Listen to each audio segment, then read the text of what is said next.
से आपने आमद की है इस बार। सवाल यह है कि महाराष्ट्र निकाय चुनाव में आपके 100 से ज़्यादा कार्यकर्ता जो है नगर सेवक के रूप में चुनकर आए।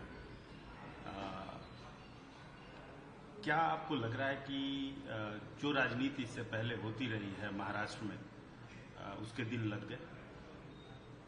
नहीं, 125 तो इस बार जीते हैं। एक महीना पहले जो म्युनिसिपैलिटी का चुनाव हुआ था उसमें करीब 85 हमारे जीते हैं। तो अब म्युनिसिपैलिटी और म्युनिसिपल कॉरपोरेशन आप देखेंगे तो करीब 200 के ऊपर हमारे कॉरपोरेटर जीत चुके हैं, अल्लाह के करम से, और हमारे जनता का शुक्रिया जिन्होंने हम पे एतमाद किया। और तो राजनीति के ताल्लुक से जो आपका पर्टिकुलर सवाल है, देखिए, अगर आप आवाम का दिल जीतते हैं तो वही कामयाब आपकी राजनीति है, और अगर आप नहीं जीत पा रहे हैं तो फिर जाहिर है आप उस पार्टी में या जो भी नहीं जीत पाए तो उसमें कोई कमजोरी होगी। मगर हमारा जो पार्टी का काम करने का तरीका रहा, हम लोग बरसों से काम कर रहे हैं, और क्रेडिट यकीनन देना पड़ेगा जनाब इम्तियाज जलील साहब को, यूसुफ पुंजानी साहब को, मुफ्ती इस्माइल साहब को, वारिस पठान को, और जितने फिरोज लाला है, इन सबों ने बड़ी मेहनत की और जमीन पर ये लोग रहकर मेहनत किए। बहुत सी जगह पे हमको जहां पर हम समझ रहे थे कामयाबी नहीं मिली, तो जाहिर है उसको भी हम सही करेंगे। तो सियासत में कामयाबी के जानिब से एक शब्द है तुक्का। तो कई लोग कह रहे हैं कि तुक्के से इतनी ज्यादा सीटें आ गई, क्या कहना है? अब मुबारक हो उनको, फिर उनको तुक्का नहीं लगा, फिर उनका हमारा लग गया। बकवास है ये। अगर आप इलेक्शन से पहले से मेहनत करते नहीं आएंगे और फिर अब इलेक्शन कैंपेन जो होता है 10-12 दिन का, उसमें अगर आप सही मेहनत नहीं करेंगे, आप तुक्का बोल रहे हैं, तो मुबारक हो तुमको। अगर आप इलेक्शन को इस तरह से यानी देख रहे हैं तो ये तो तौहीन है उन तमाम वोटर्स की जो निकल कर अपना सुकून छोड़कर, अपनी तकालीफ छोड़कर, अपनी नौकरी छोड़कर, तकलीफ उठाकर वोट डालते हैं। तो ये तो उनकी तौहीन कर रहे हैं। तो ये जो भी ये कह रहे हैं ये इनका अहंकार है, गुरूर है, और ऐसे लोग कभी नहीं सुधरते। सर, महाराष्ट्र की सियासत में जो लोग अपना एक अधिकार समझते रहे हैं, खासतौर से महाराष्ट्र की सियासत में राज ठाकरे, एनसीपी के शरद पवार, इनसे ज्यादा आपकी सीटें आई, इसकी क्या वजह समझते हैं? इसकी वजह जो मैं पहले बताया हूं आपको कि हमारी जो टीम है इम्तियाज जलील साहब के साथ, हम लोग पूरी मेहनत कर रहे हैं। मैं खुद जाते रहता हूं वहां पर, तो एक कलेक्टिवली हमारी मेहनत होती रही है वहां पर, और हम लोग अवाम के दरमियान में रहे। हमारे पार्टी का जो मैसेजिंग है, पार्टी का जो प्रोग्राम है, और हमारा जो पार्लियामेंट में हो, असेंबली में हो, जनता में हो, हम लोग कंसिस्टेंटली एक बात करते हैं, तो जाहिर है उसका अवाम के दिलों पर असर होता है। सर, संभाजी नगर, मालेगांव, अमरावती, नांदेड़ में आपको अच्छी कामयाबी मिली। क्या ये माना जाए कि महाराष्ट्र में मुस्लिमों के सबसे बड़े नेता असदुद्दीन ओवैसी हो गए? नहीं, मैं शुरू से यही कह रहा हूं कि मैं मुसलमानों का नेता नहीं हूं, ना मैं कोई बनना चाह रहा हूं। हां, हमारी पार्टी की पूरी कोशिश यही है कि हम नेता को बनाएं, और इंशाअल्लाह ताला एक नहीं, ऐसे सौों की तादाद में जमीनी सतह से नेता हमारी पार्टी से बनेंगे, बन रहे हैं, और वही फ्यूचर को मुस्तकबिल में आगे जाकर लीडरशिप का रोल निभाएंगे। सर, इस बार मराठवाड़ा में, पश्चिम महाराष्ट्र में, मुंबई जैसे शहरों इलाकों में आपकी मजबूती हुई। इसके पीछे वजह क्या रही? क्या आप बार बार अपनी मेहनत और अपने कार्यकर्ताओं की मेहनत की दलील दे रहे हैं, जो सियासी सूरत हाल जो बनी चुनावों के दौरान, आप उसको भी वजह मानते हैं या नहीं मानते हैं? क्या सियासी सूरत हाल? सियासी सूरत हाल तो बदल ही नहीं रही, देश में एक ही सूरत हाल है, उसमें तो उससे क्या करना है। अगर आप इलेक्शन से पहले काम नहीं करेंगे, इलेक्शन कैंपेन अगर आप दिन रात एक नहीं करेंगे, इंटेंसिव कैंपेन नहीं करेंगे, मिसाल के तौर पर औरंगाबाद में एक हमारे जो पार्टी के अपोनेंट्स है, एक माहौल बनाने की कोशिश की, और पूरा माहौल उन्हीं को शिकस्त हुई। तो जब तक आप जाएंगे नहीं और दूसरे पार्टियों के गलतियों का फायदा नहीं उठाएंगे तो फिर कैसा होगा। अबू आजमी के इलाके मानखुर्द में भी आप जीते हैं। हाँ, वहां पर 8 में से शिवाजी मानखुर्द में 8 प्रभाग थे, उसमें से 6 हम लोग कामयाबी हासिल करे, और मैं इसका क्रेडिट देता हूं जनाब अहमद बलाला साहब जो वहां के ऑब्जर्वर थे, और वहां के हमारे अतीक साहब जो वहां के प्रेसिडेंट हैं, उन्होंने अच्छे उम्मीदवारों का सिलेक्शन किया। और मैं सलाम करता हूं, शुक्रिया अदा करता हूं वहां की जनता को कि उन्होंने बड़े ही बेपनाह मोहब्बत के जरिए हमको वहां पे कामयाब किया, बल्कि इकबाल साहब हमारे दलित उम्मीदवार भी वहां से कामयाब हुए। सर, क्या बीएमसी मेयर चुनाव में आप बीजेपी को समर्थन देंगे? देखिए प्रमोद साहब, ये हो ही नहीं सकता। समंदर के दो किनारे कभी एक नहीं हो सकते।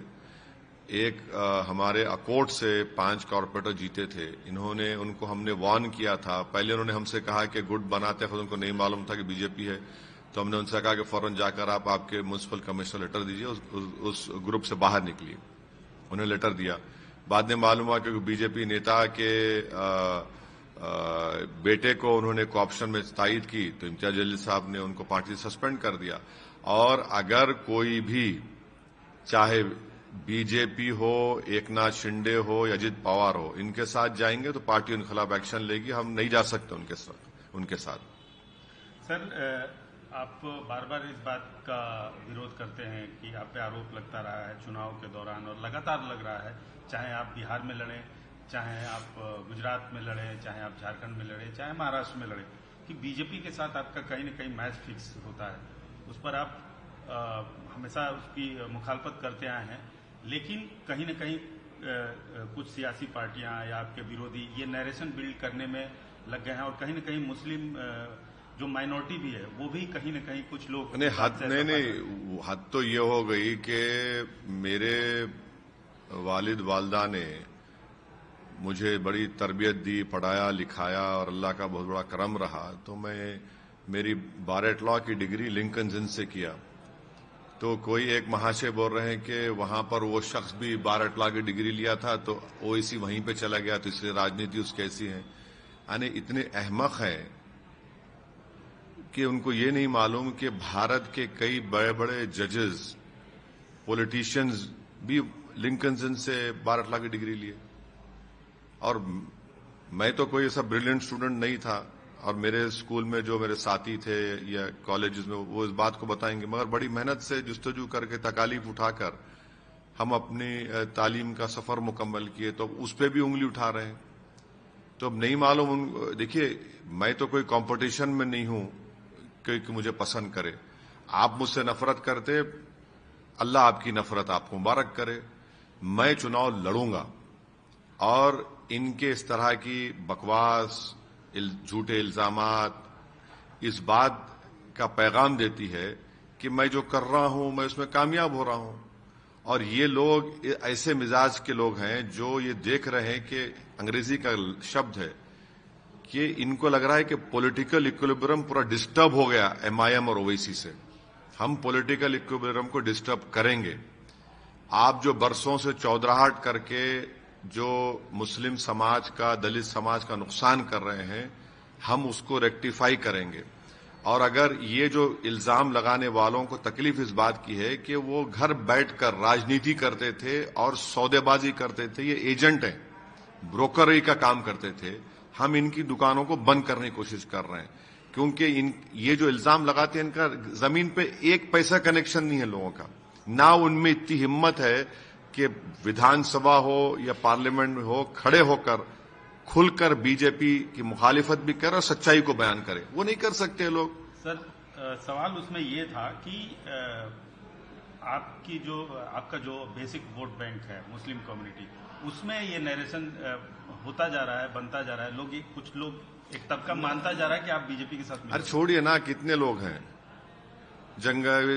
मैंने नाच ना जाने तो आंगन टेढ़ा। जनता वोट डाल रही है, हमको कामयाब कर रही है। आपने हमारे 4 विधायक को तोड़ लिया बिहार में, वो क्या गांधीयन काम था? इतनी बेशर्मी है लोगों में कि तुम जब तोड़ते तो तुम्हारा तोड़ना बड़ा नेक काम है, और वही काम महाराष्ट्र में हो गया। शिवसेना के 2 टुकड़े हो गए, एनसीपी के 2 टुकड़े हो गए, कर्नाटका में कांग्रेस की सरकार के एमएलए भाग गए, मध्य प्रदेश में भाग गए, तो आपने आसमान को सर पे उठा लिया। यही इन लोगों की मुनाफिकत है, जिसको अंग्रेजी में बोलते हिपोक्रेसी है, ये दोहरा रवैया है इनका। आप 4 तोड़े हमारे, माशाल्लाह से हम दोबारा जीते, और फिर जो हमारे विधायक थे कोचादामन के, जिनको आपने टिकट नहीं दिया, उनको इस्तेमाल किया, मैं उनके घर गया और जाकर उनको वापस ले आया हाजी साहब को मैं। सर, इन चुनाव में कई ऐसी बातें उठी जिससे आप किनारा करते रहे हैं या आपकी पार्टी को वो चीज तकलीफ भी दे चुकी है। 15 मिनट और बुर्का, क्या इन सब चीजों को अरे प्रमोद साहब, आपकी बिरादरी चलाती है न्यूज। मैं हमें बोला क्या प्रमोद साहब चलाओ बोल के कभी आपको कोई चीज? कभी आप मैं किसी को बोला कि कभी नहीं बोलूंगा मैं। हम अपने विधानसभा चुनाव में नीचे पुलिस ठहरी हुई थी और एक विधानसभा में वहां उन्होंने घड़ी बताया हमको, ऐसा बताया कि सर 15 मिनट, मतलब बोल रहे हैं 15 मिनट, और उसी के दूसरे दिन हम क्या देख रहे हैं कि पूरे हमारे मीडिया के हजरात उसको इशू बना दिए। अब चुनाव जो हुए 15 तारीख को हुए, मैंने कहा देखो ये बोलते थे 15 को चुनाव हुए, अब इसमें मैं क्या करूं? बुरखे की बात आप कर रहे हैं, कौन इशू बनाया? ये तो देवेंद्र फडणवीस बनाए, उन्होंने कहना शुरू कर दिया, मैं तो बोला ही नहीं। हां, मैं शुरू से इस बात को कह रहा हूं, पिछले 2 साल से कह रहा हूं कि मेरी ख्वाहिश है, मेरी कोशिश है, मेरा ख्वाब है कि एक दिन इस देश की प्रधानमंत्री हिजाब पहनने वाली लड़की होनी चाहिए। अगर ये मैं बोल रहा हूं तो इसमें कौन सा गुनाह है? क्या हम ख्वाब नहीं देख सकते? क्या हम उस ख्वाब को पूरा करने की कोशिश नहीं कर सकते? क्या भारत का संविधान हमको इस बात से रोकता है? नहीं रोकता है। यही तो हम ये कह रहे हैं कि ख्वाब देखो, उन ख्वाबों को पूरा करने के लिए मुत्तहिद रहो, काम करो। तो इसमें अगर कोई तकलीफ, किसी के पेट में दर्द हो रही है, तो भाई आप तो पाकिस्तान की जबान में बात कर रहे हैं। पाकिस्तान के संविधान में मजहब के बुनियाद के ऊपर कोई उनका प्रधानमंत्री या उनका राष्ट्रपति बन सकता है।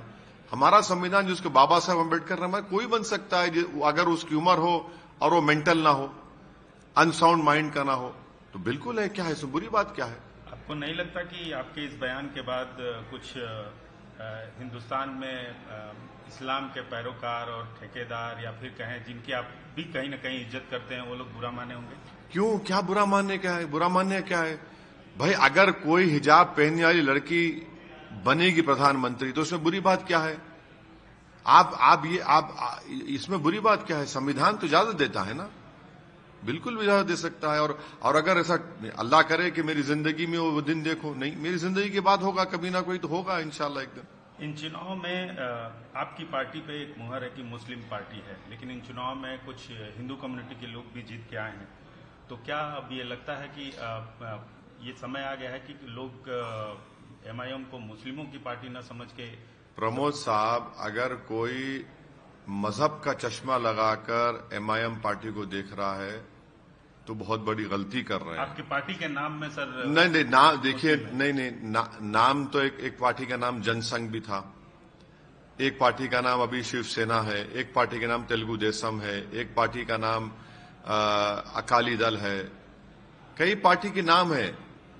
हम जिस जगह पर बैठकर इंटरव्यू कर रहे हैं प्रमोद साहब, आपको 40 मिनट इंतजार करना पड़ा यहां पर। क्यों? क्योंकि बाहर आवाम आई हुई थी, जनता हमसे काम करा रही थी। आप देख सकते वहां पर, अगर वहां पर 300 लोग खड़े हुए हैं तो कम से कम 100 से ज्यादा तो हमारे हिंदू भाई बहन खड़े हुए हैं। तो काम करना है, सबका काम कर रहे हैं। अच्छा, एक सवाल जो अक्सर आपसे पूछा जाता है और आप सही से जवाब नहीं देते, जो दीगर पार्टियों में, दूसरी पार्टियों में जो मुस्लिम लीडर है, उनसे आपको क्या तकलीफ है? कोई तकलीफ नहीं है मेरे को, बिल्कुल नहीं है तकलीफ। क्यों तकलीफ होगी? आपको नहीं, उनको क्या तकलीफ है? क्योंकि हमने बहुत सारे, अरे भाई देखिए, अगर मेरे पेट में दर्द होगा तो मैं दवा खाऊंगा ना, उनके पेट में दर्द तो मैं दवा कहां दूंगा उनको? जिसके पेट में दर्द उसका अजमान का, उनको मेरे से तकलीफ है, मैं क्या कर सकता हूं? मेरे पास उनका इलाज नहीं है। मैं तो उनको बड़े अदब के दायरे में कभी मिले तो उनको सलाम वालेकुम भी बोल देता हूं मैं, वो कभी बोले वालेकुम सलाम बोल भी देते हैं मुझे, और कभी मुझे उनसे कोई प्रॉब्लम नहीं है। मेरी पार्टी का काम मुझे करना है, मुझे उनसे क्या करना है? पार्टी का काम मुझसे कर रहे हैं। हाँ, चुनाव के दौरान में अगर आप तनकीद करेंगे, क्रिटिसाइज करेंगे तो हम जवाब देंगे। आप झूठ बोलेंगे तो हम सच्चाई को बयान करेंगे। अगर कोई समझ रहा है कि झूठ और लफाजी और मंतिक के जरिए कुछ बोलेगा तो हम भी बोल सकते, बहुत बोल सकते। सर, आपकी पार्टी कई राष्ट्रीय पार्टियों से ज्यादा दखल रखती है। अगर ये देखा जाए कि चुनाव के मामले में आप बहुत सारे स्टेट में चुनाव लड़ते हैं और जीत कर भी आते हैं, तो आपकी पार्टी राष्ट्रीय पार्टी की तरफ बढ़ी है और उसके लिए कोई रोड मैप है? अभी तो हम पार्टी को एक्सपैंड कर रहे हैं। पार्टी कई प्रदेशों में जाकर इलेक्शन लड़ रही है और भी लड़ने की हम कोशिश कर रहे हैं, और फिर इलेक्शन लड़े तो जीतने की कोशिश करेंगे। फिलवक्त तो ये है, ये कोशिश हमारी जारी है। अब आगे देखिए क्या होता है। आप एक सवाल से लगातार जवाब से बच रहे हैं। मैं फिर से आपसे ना, वो बंगाल का पूछेंगे आप। बंगाल अरे लड़ रहे हैं क्या? अरे आदिल हसन साहब से बात होगी, अख्तर उल ईमान साहब से बात होगी, बिहार अध्यक्ष एमएलए हैं। तौसीफ आलम साहब जो सीनियर 4 मर्तबा का विधायक है, वो उनकी कॉन्स्टिट्यूंसी बंगाल से सटी भी है। फिर हमारे मुर्शिद आलम साहब जो कि हाट के हैं, ये इन सब से हमारे और भी 2 विधायक हैं, उन सब से बात होगी। बात होके देखेंगे, डिसाइड करेंगे। मन तो बना ही लिया होगा कि चुनाव लड़ना है कि नहीं लड़ना है। देखिए, चुनाव लड़ने में जितना मजा हमको आता है शायद किसी को भी नहीं आता होगा। ऐसा हमको तो ऐसा लगता है कि पत्ते क्यों नहीं खोल रहे? अरे सही वक्त पे सही फैसला लेंगे। अभी इतना हर चीज को अगर हर पार्टी के फैसले को मीडिया के सवाल में जवाब दे देंगे तो पार्टी फैसला नहीं होगा। पड़ोस का ही बता दीजिए, तमिलनाडु का ही बता दीजिए। अरे पड़ोस का हो या दूर का हो या करीब का हो, सही वक्त पे बताएंगे आपको। सर, कैबिनेट ने परसों डिसाइड भी किया है, तेलंगाना कैबिनेट ने, कि म्युनिसिपल इलेक्शन जल्द से जल्द कराया जाए। फरवरी तक कराने की बात आ रही है सामने। उससे पहले कुछ चीजें ऐसी हुई हैं जिस पर एमआईएम पे आरोप लग रहा है कि रोहिंग्याज की संख्या यहाँ ज्यादा है। इल्जाम कौन लगा रहा, बोलिए आप? कुछ वकील हैं, कुछ लीगल सेल के बीजेपी के हाँ, नाम लीजिए ना पार्टी का। पिटीशन तक फाइल किया है हाँ, कोर्ट में क्या कि रोहिंग्याज का इशू बहुत बड़ा है और यहाँ पे कोई मौजूद कार्रवाई नहीं हो रही है। नहीं, देखिए, अगर कोई उनके पास प्रूफ है आप पेश कर दिए, उनका नाम निकलवा दीजिए ना। ये बीजेपी का प्लेबुक है। बिहार में जाकर घुसपैठी बोले, कितना फॉर्म 7 डाले, एक फॉर्म 7 नहीं डाले उन्होंने सीमांचल में, और सीमांचल को आपने बदनाम कर दिया या बदनाम करने की कोशिश की वहां जनता को।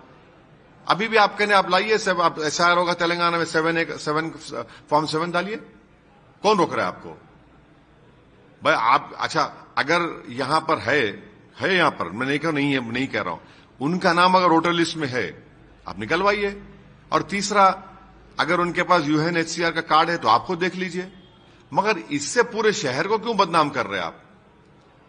सबक हासिल नहीं करे। इससे पहले किसी ने, उनके नेता ने कहा था कि सर्जिकल स्ट्राइक कर देंगे, देखा सर्जिकल स्ट्राइक निकल गया, टाइम हो गया पूरा वो। तो ये आप इसको इशू बनाकर एक समुदाय को बदनाम करना, एक शहर के एक हिस्से को बदनाम करना, ये तो ठीक नहीं लगता ना। ये तो जनता देख रही है उसको। सर, आज की एक बड़ी खबर है कि विश्व की सबसे बड़ी पार्टी भारतीय जनता पार्टी की कमान युवा हाथों में दिया गया है। प्रधानमंत्री ने भी काफी तारीफ की और नितिन नवीन को बनाया गया। आप इसको कैसे देखते हैं? अरे उनके पार्टी का फैसला है, मैं क्या तबसरा करूंगा उस पर?